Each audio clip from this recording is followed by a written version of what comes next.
Ladies and gentlemen, good morning, good morning, good morning. I hope everybody is doing fine. This is Naftali Ranto. Can you believe it? 2 weeks gone.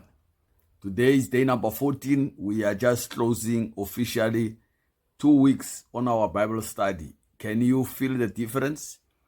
They say any habit, you just need 3 weeks to break any habit. So if you can go for one more week, you will be unstoppable. Nobody will be able to stop you to read your Bible. Nobody will be able to stop you to pray. And you will see life will become so meaningless to you that you will see, oh my goodness, I almost died before I discover my talent or my purpose. Why am I alive? So today we're going to read Genesis chapter 41 to 42. And from the pit to the palace. Can you imagine? From the pit to the palace. So which pit are you in today? Imagine yourself moving from that to the palace. So God's timing and restoration. So ladies and gentlemen, let's dive in. And if you are new here, go and start from day number 1. Go and start from introduction. We started 2 weeks ago on the 17th of January 2025. So if you're watching this on a replay, please stop and go and check back from lesson number 1, which is the introduction. Then we had the first chapter, first day's session, and then we came all along until yesterday we had day number 13. Today is 14. So now the summary of Genesis chapter 41, Joseph rise to power. Pharaoh's dream. So Pharaoh had 2 troubling dreams that no one can interpret or could interpret by then. And the cupbearer finally remembers Joseph, who is summoned from prison. So the cupbearer was in prison, remember, and he had a dream, and that dream was fulfilled. We spoke about this yesterday. So now Pharaoh had a dream, and this man remembered that he forgot about Joseph. So now he remembered. They say, oh my goodness, I made a mistake. And he said, there is a young man that I know who can interpret dreams. So now Joseph's interpretation. So Joseph reveals that Pharaoh's dream predict 7 years of abundance followed by 7 years of famine.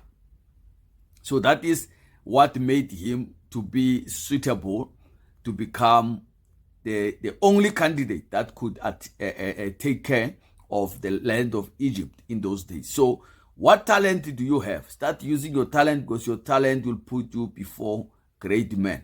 It will put you before great people. Now, divine promotion. So recognizing Joseph's wisdom, Pharaoh appoints him as a governor over Egypt. Second, only to Pharaoh himself. Joseph, once a prisoner, now manages Egypt's resources. Can you believe it? From a slave to a king. That's amazing how God can work. Preparation for the future. Joseph wisely stores grain during the years of plenty, ensuring survival during the famine. So that is the skill we get as people once we start working with God. Remember I said when we started, we are given the spirit of dominion. We dominate any environment. We don't lead just people, but we influence any environment that we come in. We change the narrative in that environment. So now, the summary of Genesis chapter number 42, Joseph's brother in Egypt. Remember when he had a dream? The same brothers, they said, who do you think you are? You think you can be our master? You are a dreamer.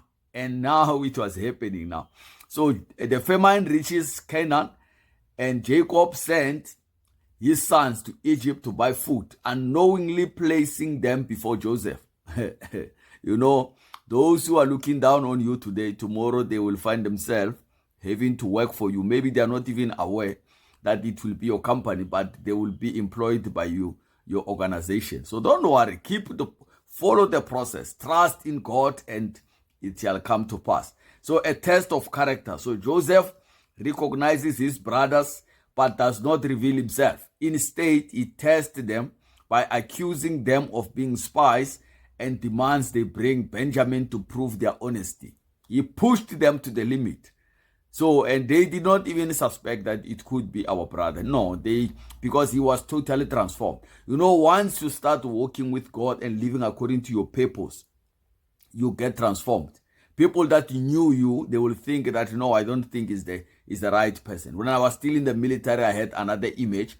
Now I have another image. I become more dangerous every day. So, yeah, I'm just saying that, but I know what I'm talking about. So, if you want also to get every day challenging yourself, start to walk with God. That is the only one that is able to shape you into a weapon that you must be, that is going to use. So guilt and reflection. So the brothers recall their past sin of selling Joseph, believing their suffering is divine punishment. Simeon is held as a guarantee for Benjamin's return. When they were there before they got the grain, but now Joseph said, one of you must remain until you bring your younger brother. And now they took Simeon because of that. He said, he volunteered that, no, I will stay behind. And he stayed behind, and the other 10 brothers, they left. So now until they bring the young man back. So life lessons for purposeful living. So how do we integrate today's lesson into our daily life? So if we look into spirituality, Joseph's journey teaches us that God's timing is perfect. Even delays and hardship serve a greater purpose. So it doesn't matter. Remember, whatever God is preparing for you, it is not ordinary stuff. So ordinary things can be done now quickly and microwave results. But what God prepares for you, it is something great, something powerful. So it can't just be created in one day. That's why you pray and it seems like your prayer is not being answered. But God answers prayers. You just need to wait for the right time for that to happen, because He doesn't work with your time. Remember, God is not trapped in time. He operates in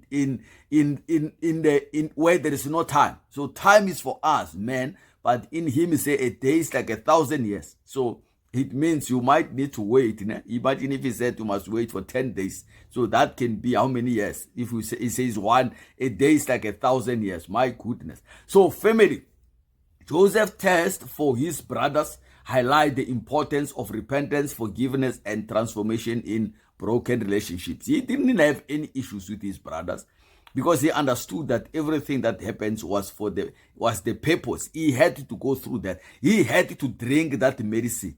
There's things that you can't avoid in life. They are going to happen to you. You like it or not, you have to go through that, because that is a chapter in your life that will prepare you for tomorrow. So you need to enjoy every journey you have to take in life.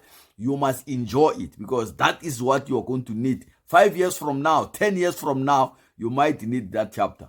Now, finance. So Joseph's strategic planning reminds us of the value of preparation, wise financial management, and stewardship of resources. So this young man, he was brilliant indeed. And he orchestrated the whole thing in such a way that there was no lack. When those 7 years of famine came, the rain came while they still had enough in Egypt. So can you imagine? Can you store if you were given an opportunity now, first 7 years it will be plenty, and you're going to have another 7 years of famine. How good are you to prepare for that? Let's get working. Let's get ready, because we are going to be tested. Now, if you look in conclusion, Genesis chapter number 41 and 42 demonstrate that God's purpose prevails despite adversity. It encourages us to trust God's plan, embrace patience, and prepare wisely for the future. So, let's prepare for the future, ladies and gentlemen. 2025 and beyond must be great. So you need to up your game, because imagine, I was telling my team members yesterday, if God were to send 100 people in your business, what are you going to tell these 100 people if you are not yet equipped for such? So get yourself ready, because you will never receive until you are ready to handle, to manage what God wants to give to you, because God doesn't want you to die because of what He's going to give to you. So you have to get yourself ready for whatever you want to give to you. May God bless you. Have a great Thursday, and we meet again tomorrow on day number 15. God bless you. I salute you all. Bye-bye.